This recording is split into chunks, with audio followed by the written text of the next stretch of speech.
Hello students, let's start with worksheet number 41.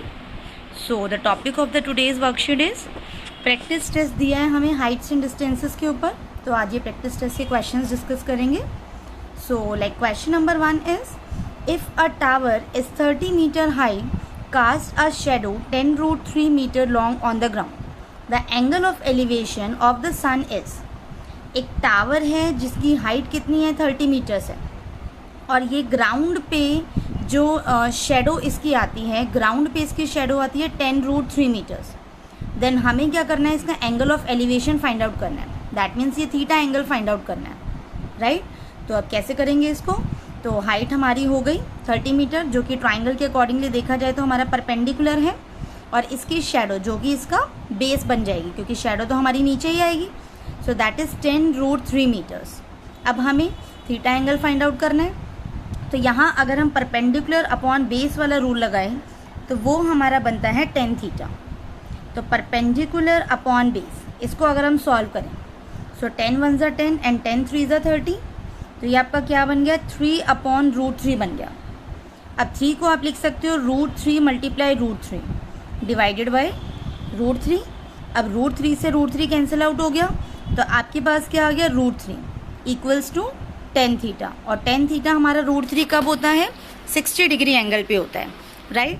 तो यहाँ से हमारी जो थीटा की वैल्यू आ जाएगी दैट वुड बी 60 डिग्री. तो आपका जो ऑप्शन सी है वो आपका करेक्ट हो जाएगा. क्वेश्चन नंबर 2 देखते हैं. Question number 2 is a ladder leaning against a wall makes an angle of 60 degree with the horizontal. अब लेडर सीढ़ी कैसे खड़ी होगी, लाइक ये आपकी दीवार है तो ये कुछ इस टाइप से खड़ी होगी सीढ़ी.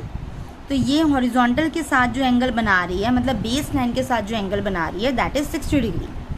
If the foot of the ladder is 2.5 metres away from the wall. जो लेडर का जो फुट है, मतलब बेस जो दिया हुआ है 2.5 मीटर्स दिया है. Then the length of the ladder is, ladder की लेंथ, सीढ़ी की लेंथ निकाली है. दैट मीन्स हमें ये हाइपोटेन्यूज फाइंड आउट करना है, राइट. तो अब बेस दिया हुआ है, हाइपोटेन्यूज निकालना है. तो बेस अपॉन हाइपोटेन्यूज जो आपका होता है वो आपका कॉस थीटा होता है. थीटा आपका 60 डिग्री है. तो base 2.5 upon H is equals to cos 60. Cos 60 हमारा होता है 1/2. तो 2.5 एच अपॉन 1/2. अब इसे क्रॉस मल्टीप्लाई करेंगे तो एच आपका क्या आ गया, 2.5 multiply 2 which is 5 metres. Height आपकी आ गई है 5 metres, right. So question number 2 का आपका आंसर हो गया सी. ऑप्शन सी आपका करेक्ट हो गया. क्वेश्चन नंबर 3 देखते हैं. Question number 3 is the length of the shadow of a tower on the plane ground is √3 times of the height of the tower. That means tower की height जो है, for example ये tower है और ये इसकी शेडो यहाँ पे पड़ेगी जो ग्राउंड लेवल है. तो शेडो जो है उसकी हाइट का √3 टाइम्स है. मतलब अगर जो टावर की हाइट h है तो शेडो आपकी √3 h हो गई. तो angle of elevation find out करना है. दैट मीन्स थीटा यहाँ पे आपको फाइंड आउट करना है. तो यहाँ पे भी आपके पास परपेंडिकुलर अपॉन बेस है तो यहाँ भी हम 10 थीटा लगाएंगे. तो perpendicular upon base is equals to 10 theta. तो h upon √3h is equals to 10 theta. h से h कैंसिल आउट हो गया तो 1/√3 इज इक्वल्स टू 10 थीटा बचा. तो 10 थीटा 1/√3 कितने पे होता है, 30 डिग्री पे होता है. तो यहाँ आपका बी ऑप्शन करेक्ट हो जाएगा कि थीटा की जो वैल्यू है that is 30 degree, right. Next question पे मूव करते हैं. Question number 4, the length of shadow of pole 50 metre high is 50√3. Sun's altitude is, मतलब जो आपकी पोल की जो हाइट है दैट इज़ 50 मीटर्स और शेडो जो है आपकी 50/√3.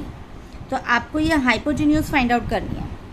तो यहाँ हमारे पास दो तरीके हैं, या तो हम डायरेक्टली पाइथागोरस थ्योरम अप्लाई करके कर सकते हैं या हम थीटा एंगल निकाल लें और फिर उसके बाद वो वैल्यू फाइंड आउट कर लें कि वो कितने पे आएगी, राइट. तो हम डायरेक्टली इसको हाइपोटेन्यूज से कर लेते हैं.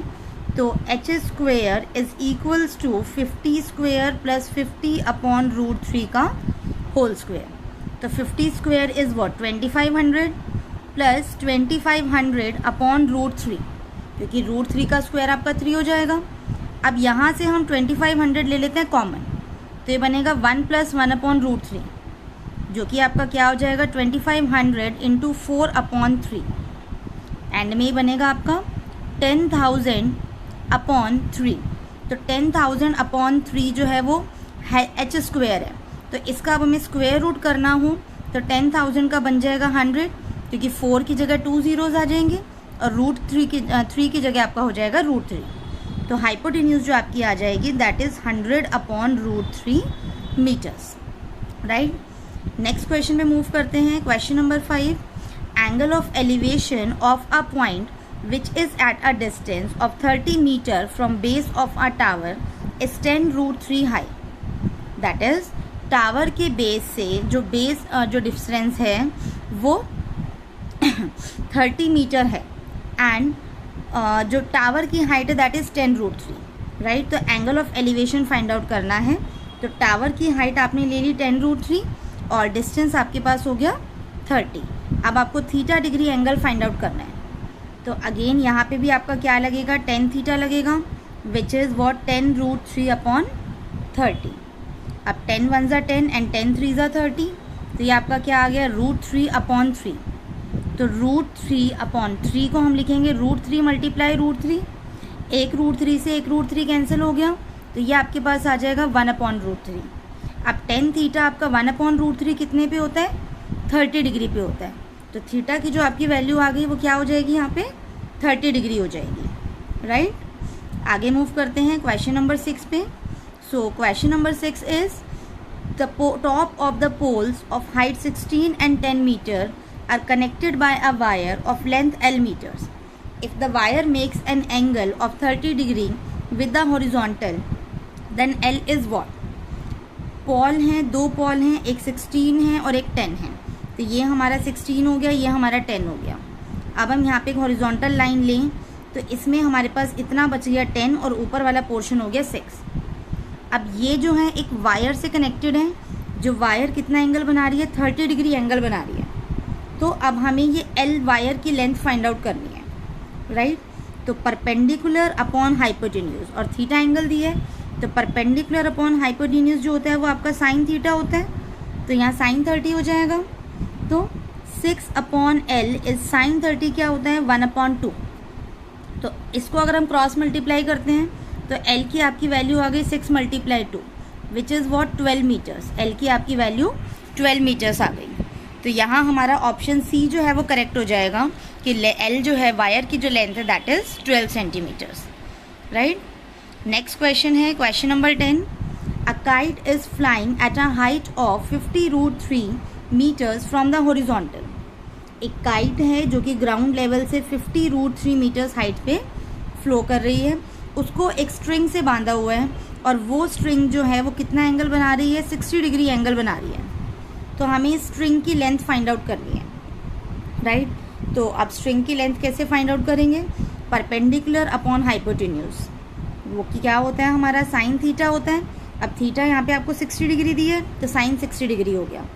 परपेंडिकुलर की आपकी वैल्यू क्या है 50√3 divided by h is equals to 1/2। अब इसे अगर आप क्रॉस मल्टीप्लाई करेंगे तो 50 और 2 आपके मल्टीप्लाई हो गए, तो h की जो आपकी वैल्यू आ गई वो क्या आ गई 50√3 × 2 विच इज़ 100√3 मीटर्स। h की आपकी वैल्यू आ गई 100√3, राइट। तो ये आपकी लेंथ ऑफ स्ट्रिंग हो गई। नेक्स्ट क्वेश्चन पे मूव करते हैं। Question number 8। The length of the shadow of the pillar on the plane ground is √3 times its height. एक पिलर की शेडो जो है उसकी हाइट की √3 टाइम्स है, दैट मीन्स शेडो हमारा बेस हो गया। तो पिलर की हाइट अगर h है तो शेडो हमारी √3h हो गई। अब हमें angle of elevation theta find out करना है, तो इसमें हम अगेन परपेंडिकुलर और बेस है तो हम 10 थीटा वाला लगाएंगे। तो h/√3h is equals to what 10 theta. तो h और h कैंसिल आउट हो गए, तो 10 थीटा जो आपका आ गया दैट इज़ 1/√3, और 10 थीटा 1/√3 कब होता है हमारा 30 डिग्री पे होता है।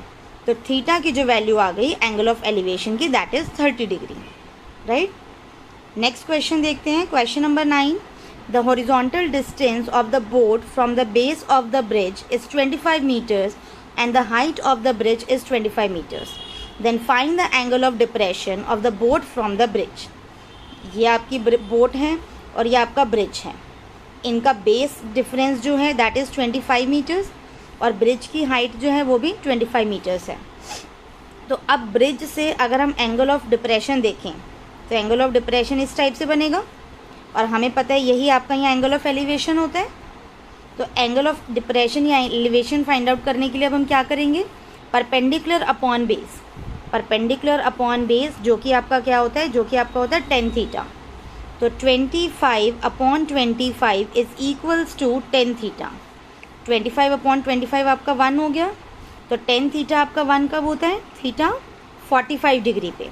थीटा जब आपका 45 डिग्री होता है तो आपके tan थीटा की वैल्यू आती है 1, राइट। अब नेक्स्ट क्वेश्चन पे मूव करते हैं। क्वेश्चन नंबर 10 जो कि लास्ट क्वेश्चन है इस वर्कशीट का। 2 persons are standing at the opposite direction P and Q of the tower. If the height of the tower is 60 meters, then make a diagram for finding the distance between the 2 persons.